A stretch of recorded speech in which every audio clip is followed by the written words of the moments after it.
Alléluia. Donc, si quelqu'un est possédé dans son esprit des parables, il cherche son parole, il dit merci. Merci. Comme il y a une maman qui disait qu'il voyait deux jeunes gens qui se battaient.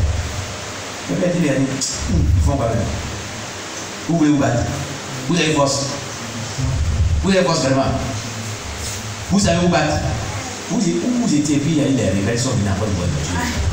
Vous étiez, vous faites sortir votre force et puis vous allez les confronter. Ah bon, vous avez force. Et puis vous-même, vous avez fui aussi. Hein? Je passais, deux enfants se battaient. On laisse pas, il y a un qui a été de même. C'était deux jeunes filles. Non. La personne ne voulait même pas savoir. Moi, ben, j'ai intervenu. Oh! On dit, bon, laissez, on est fatigué. Laissez. À la seconde, pouche! Il l'a mis à terre. Il a commencé à frapper jusqu'à le sang sortait. Moi, ben, j'ai pitié. Il veut séparer, il faut laisser. C'est elle qui appelle maintenant. Venez séparer. On dit, non, il ne faut pas séparer. Tu n'as pas dit que tu fais. Tu vas laisser dans ça. Elle dit au secours, on dit non, il n'y a pas de secours. Quand tu parlais là, tu ne vais pas comprendre. J'ai forcé, on a forcé pour lancer. Voilà comment on quittait Abidjan. Abidjan quittait là. L'autre élève voyait qu'on avait ensemble. Avant d'élève, on venait. Dans les bourses de notre voyage là, on venait. Et le chauffeur du car, cet homme-là, il a une santé chaude. Nous, même quand on a vu ça, il a garé d'abord, je crois, à Eliboula. On ne sait pas ce qu'il allait faire, puis les gens sont descendus pour aller faire les besoins. Il s'est énervé. Il dit pourquoi?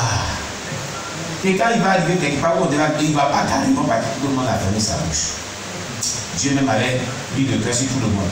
Il y a un individu dans le cas là, lui aussi, ça n'a pas plu. Lui, il a les palabres en lui. Il donne ça à ceux qui les cherchent. Alléluia. Et puis, on est arrivé à Gaïouagara. Il a dit qu'il descend. Où il y a le feu là? Bon, d'abord, le chauffeur a fait descendre les gens. Et puis, il n'est pas descendu. Maintenant, arrivé où il y a le feu, il dit descend. Mais les policiers étaient là. Ils ne pouvaient pas garer. Il croit bien. Et puis, il a dit, mais tu n'es pas allé à l'école, tu ne vois pas le feu. C'est le chauffeur qui parlait. Les manières de parler aussi là, c'est pas bon. Tu n'es pas allé à l'école, tu ne vois pas le feu là. Ah non, l'autre va lui donner pas là. Non, tu es le professeur. Tu vas m'enseigner aujourd'hui. Quand on va descendre dans ta gare là, aujourd'hui, tu vas me remettre à l'école, tu vas m'enseigner aujourd'hui. Sinon, si tu ne m'enseignes pas là, ce que tu cherches, tu vas voir. Je serai ton élève aujourd'hui. On a demandé pardon, monsieur. Il ne veut pas. Presque tout le monde dans le cas demande pardon, monsieur. Il dit, bah. On était les derniers, maintenant il demande pardon. Moi, et puis il dit, vieille maman. Et puis il croit que c'est quasiment, il est auprès de lui. On a parlé. Et puis il a compris. Il y a les bras. Oh, il n'a pas accepté. Il a compris, hein. Il est descendu. Donc pour nous, il a compris, il a laissé tomber. Il est descendu directement au guichet de la gare, il est rentré derrière le chauffeur. Quand le chauffeur il fait son rapport, il dit que je ne sais pas. Il devait retourner aussitôt. Il tourne le village, il soit à se battre. Il est tombé sur le chauffeur quand il donne des coups de poing. Bon, dans le coup de poing là, le chauffeur, lui, se débat. Quand il te noie là où tu avais attrapé, c'est là que tu accroches et puis tu sors de l'eau. Donc lui, ça l'a surpris, donc il se débat. Sa bouche est arrivée sur son oreille, il a arraché l'oreille la moitié. Il a arraché, coupé en deux la première partie dans sa bouche, il a jeté le poing. Et maintenant, on dit, monsieur, quand tu as arraché l'oreille, il dit, c'est ce qu'il voulait. Est-ce qu'il voulait? Est-ce qu'il voulait? Il a vu que le monsieur était vraiment possédé. C'est ce qu'il voulait. C'est ce qu'il voulait. Et le sang giclait pas. C'est ce qu'il voulait. Il dit, et ça, c'est un niveau de possession, hein. Tu es quitté tranquillement chez toi à la maison. Tu vas retourner avec moitié d'oreille. Quand on va te demander qu'est-ce qui est arrivé à ton oreille, qu'est-ce que tu vas dire? Un grand monsieur intellectuel, c'est ce que vous voulez. C'est ce que vous voulez. Non, monsieur, par là, c'est maintenant ça va commencer. Et non, c'est ce que vous voulez. C'est pas ce que tu voulais. Hein. Par là, tu vas faire. Il a plus cassé les parties. C'est un esprit. C'est un démon. Le démon a son objectif, lui donner vraiment, comment on appelle ça? Un signe. Chez nous au village, quand on était encore petit, c'est les porcs là qu'on coupe l'oreille. Quand il y a ton porc qui coupe son oreille, il va bien couper. On est beaucoup, il y a les porcs. Nos parents sont beaucoup. Nous, on est les petits, les porcers là. On dit attendez, on va couper l'oreille, on coupe l'oreille. Cette famille a nous allait de couper son oreille, on met des signes sur lui. Si c'est des capes aussi, même chose, mouton aussi, même chose. Mais toi, tu es devenu un être humain pour couper une partie de ton oreille. Et le sang. Dans ça, là, il n'a pas cherché le temps pour prendre la moitié de la peau de la montre. Pour aller à l'hôpital, ils vont pour des trucs collés. Mais dans la montre, là, c'est ce qu'on pleure, c'est ce qu'on pleure, c'est ce qu'on pleure, c'est ce qu'on pleure. Et bien, là, on importe. Et il y a tout ça. Il est possédé ce homme-là. Est-ce qu'il est normal? Alléluia. Le manque de batterie de son. Voilà où ça peut envoyer l'homme. La colère est tellement montée. Au point que quand tu lui parles, il ne veut rien savoir. Il ne veut rien comprendre. La Bible dit la colère d'un homme n'accomplit pas la volonté de Dieu. Amen, amen. Ici, il y a des mots. Bon, d'aucuns disaient que quand il dit si vous voulez aller prendre un certificat médical, convoqué. Tu l'as trouvé, c'est violation à domicile. Tu l'as trouvé, violation dans son poste de travail. Tu l'as trouvé dans son bureau, tu t'es jeté sur lui. C'est pas lui qui t'a attaqué, c'est toi. C'est toi qui as rentré dans ta resté dans cette affaire. Il s'est défendu comme il pouvait. Et le chemin là, il roule bien, sans problème. Depuis cette fois, ta ton oreille fendue. Tranquille. Amen. La maîtrise de soi. Psaume 33. La salle de l'humilité. L'humilité. Oh, la Bible dit l'humilité précède la gloire. Être humble et non pas orgueilleux. Il faut être humble de cœur. Et il y a des chrétiens, Psaume 33. Pardon? Faites attention. On a vu. Ah, ils ont sauté, je crois. Bon, donc ça, 25 alors. Sinon, ici, je vois ça 30. Ils ont sauté. Peut-être que c'est mélangé. Ah oui, ils ont mélangé ceux qui ont les feuilles, les imprimeurs là, ont mélangé.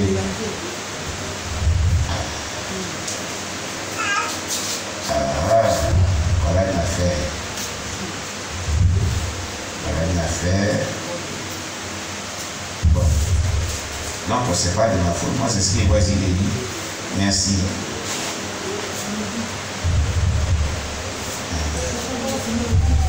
Que Dieu soit loué. Amen, amen. Bon, donc, attends, normalement, ça devait être la salle 25. Mais ils ont mis salle 33. Amen. Salle de l'humilité. L'humilité. L'humilité et l'orgueil sont éprouvés dans cette salle. En même temps, l'orgueil c'est pour le diable, l'humilité c'est pour Dieu. Ces deux éléments sont éprouvés dans cette salle. Chaque acte d'humilité sera exhibé et jugé. C'est-à-dire, exhibé, ça va être mis à découvert de tout le monde. Et puis ça sera jugé. Il y a des gens qui sont humbles, mais leur humilité a une intention. C'est intentionné. Souvent l'intention est mauvaise, non, ce n'est pas une bonne humilité. C'est une mauvaise humilité. Alléluia. Amen. Donc, chaque acte d'humilité sera exhibé et jugé. Et le but de ceci, c'est l'orgueil. Peu importe sa petitesse, l'orgueil sera exposé et jugé à la lumière de Dieu. En effet, toute personne orgueilleuse ne pourra jamais parvenir au ciel. Si tu es orgueilleux, tu ne peux jamais rentrer au ciel. Fais attention à l'orgueil, chers bien-aimés. Faisons attention à l'orgueil. L'orgueil amène beaucoup de personnes à rater le ciel. L'orgueil n'est pas bon. Quand tu es un enfant de Dieu, il faut éviter d'être orgueilleux. L'orgueil, ça détruit. Alléluia. L'orgueil détruit. quand tu n'es pas humble, et puis je vous l'ai dit, chaque fois que Dieu me donne l'occasion, il y a, je crois, 4 ou 3 péchés qui découlent du diable directement, qui font l'essence de Satan lui-même. Le premier péché, c'est l'orgueil. À cause de son orgueil, il a été précipité sur la terre. L'orgueil. Le deuxième péché, c'est la colère. Et le troisième péché, c'est le mensonge. Ces 3 types de péchés-là, c'est Satan lui-même. Qui sont ses germes. C'est lui qui les a manifestés premiers. Et c'est descendant. La Bible dit, tu étais orgueilleux dans l'île d'Ézéchiel et puis dans l'île d'Ésaïe. Tu disais à ton cœur que tu mettras ton trône au-dessus de celui de Dieu. Tu as été précipité sur la terre, aspirant, orgueilleux, qui séduisait ta terre par ton charme. Je suis en train de paraphraser l'orgueil, le diable. Aspirant, on parlait de Satan. Amen. Dans le livre de, je crois, Éphésiens, il a dit, si tu te mets en colère, ne pêche point. Que le soleil ne se touche point sur ta colère. Ne donne pas accès au diable. Donc la colère donne accès au diable dans ta vie. La colère vient du diable. Ça fait rentrer le diable. Il n'a pas dit, tu ne donnes pas accès à un démon, hein, mais le diable lui-même rentre dans ton cœur. La colère non repentante, un cœur coléré non repentant, disons, amène Satan à rentrer dans ce cœur. Amen. Jésus dit encore que dans sa parole, vous avez pour père le diable. Il ment dès le commencement. Il est le père du mensonge. Quand il parle de son profond, et quand il parle de lui, il parle de son profond, il ne se tient pas dans la vérité, il n'y a pas de vérité en lui. Il est menteur. Vous voulez mentir comme vos pères, qui est le diable. Vous avez compris? Il est le père du mensonge. Donc il y a 3 péchés: colère, orgueil, mensonge. Ces 3 types de péchés, si tu les as un seul, fais attention. Fais très attention. Le germe de Satan est à toi. C'est la prière de délivrance qui peut t'aider. Il y a les prières lévites à caractère prophétique très violent pour ça, pour que tu sois délivré. Et tout ça se passe dans le cœur. Ça vient du cœur. Colère vient du cœur. Orgueil vient du cœur. Mensonge vient du cœur. Fais comme mon fils Élisée. Commence à proclamer Psaume 1. Jusqu'à quand tu es arrivé dans Psaume 18, tu vas voir. Avant d'arriver dans Psaume 18, tu vas voir si tu es sincère, sérieux, Dieu va commencer à travailler son cœur. Et continue. Il ne peut pas t'arrêter. Il a expérimenté ça un jour, non? C'est pas ça? Hein? Commence à proclamer Psaume 1. Tout le Psaume chapitre 1. Tout le Psaume chapitre 2. Ne t'arrête pas, hein? Sur ce silence. C'est une méthodologie pour transformer ton cœur, pour délivrer ton cœur des démons, ou des mauvais caractères, ou de ce qui est mauvais, ou de ce qui est méchant qui est dedans. Dieu va te libérer. Il va purifier ton cœur. Du Psaume 1 au Psaume 18. Et tu peux continuer toujours. Continue toujours. Continue toujours. Continue toujours. Et tu verras. Alléluia. Vous allez pouvoir sourire avec vos histoires là. Amen. Gloire à Jésus-Christ. Alléluia. Amen. Cela est très important. Est-ce que vous comprenez? Maranatha. Jésus est bien. Parce qu'il y a des gens qui commencent à dormir. Amen, amen. Amen. Donc, l'humilité. Peu importe sa petitesse. Il y avait personne dans cette salle aussi. Dans cette salle, Jésus me dit, c'est ici la salle où il y a plus de rigueur. Plus de rigueur. Parce qu'elle traite de l'orgueil. Depuis la chute du diable, l'orgueil est devenu une sérieuse offense ou un péché très grave. Parce que c'est ce qui a poussé Satan à combattre Dieu au ciel. Pour cela, l'orgueil est comme l'une des plus grandes offenses au ciel. Psaume 19, verset 13. On va lire. Psaume chapitre 19, verset 13. On prend notre Bible. Psaume chapitre 19, verset 13.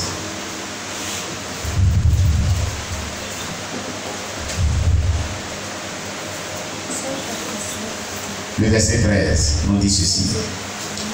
Qui connaît ses égarements?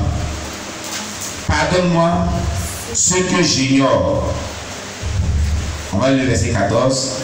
Préserve aussi ton serviteur des orgueilleux qui ne dominent point sur moi. Alors je serai intègre, innocent des grands péchés. Amen. Amen. Alléluia. Amen. Toute personne qui a un grain de ce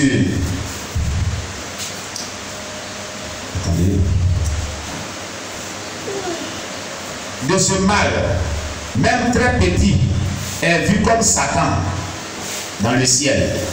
Tu es vu comme Satan.